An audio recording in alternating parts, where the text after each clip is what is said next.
Pelaksanaan projek Pusat Sains Sarawak SSC akan memberi manfaat besar kepada penduduk di Sarawak apabila ia dijangka siap menjelang 2024. Menteri Pendidikan, Inovasi dan Pembangunan Bakat, Datuk Roland Sagah Wiin memaklumkan projek tersebut kini telah bermula dan akan mendedahkan lokasinya kepada umum kelak.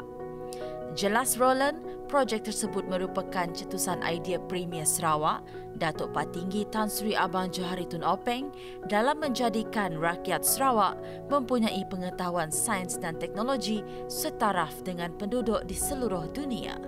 SSC merupakan pusat pembelajaran secara terus kepada rakyat yang berbeza dengan sistem yang dipraktikkan di sekolah. Perkhidmatan feri di pangkalan feri Batang Igan akan ditambah menjelang sambutan Hari Raya Aidilfitri minggu depan. Timbalan Menteri di Jabatan Premier Sarawak Integriti dan Ombudsman Datuk Dr. Juanda Jaya mengakui kesesakan akan berlaku di pangkalan feri Batang Igan setiap kali tibanya musim perayaan.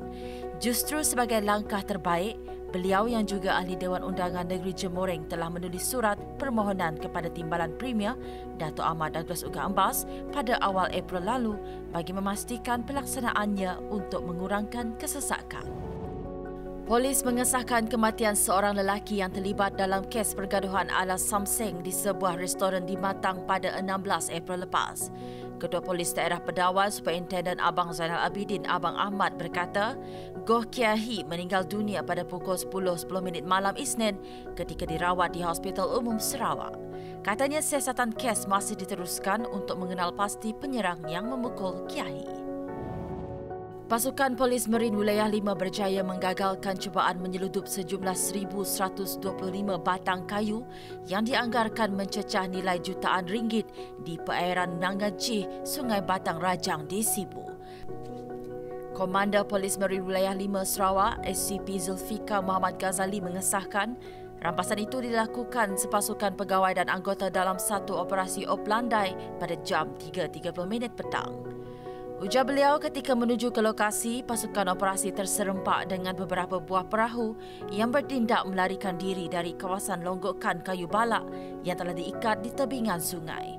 Namun usaha mengejar dan menangkap suspek-suspek tidak berjaya setelah kelibat suspek-suspek licik meloloskan diri daripada ditangkap. Kerajaan Persekutuan telah menambah baik pemberian dan sokongan kepada kerajaan-kerajaan negeri untuk tahun ini termasuk memberi kelonggaran penggunaan peruntukan di bawah pemberian penyelenggaraan jalan negeri pemberian Maris sebanyak 5 bilion ringgit.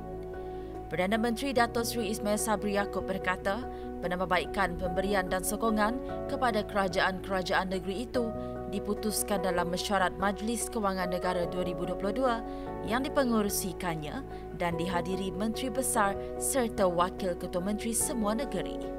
Beliau berkata kelonggaran penggunaan peruntukan di bawah pemberian Maris itu adalah bagi membiayai kerja penyelenggaraan, pembaikan, penggantian serta pengubahsuaian jalan, jambatan, longkang, pembentong dan cerun di jalan negeri yang rosak akibat banjir termasuk di kawasan pihak berkuasa tempatan PBT.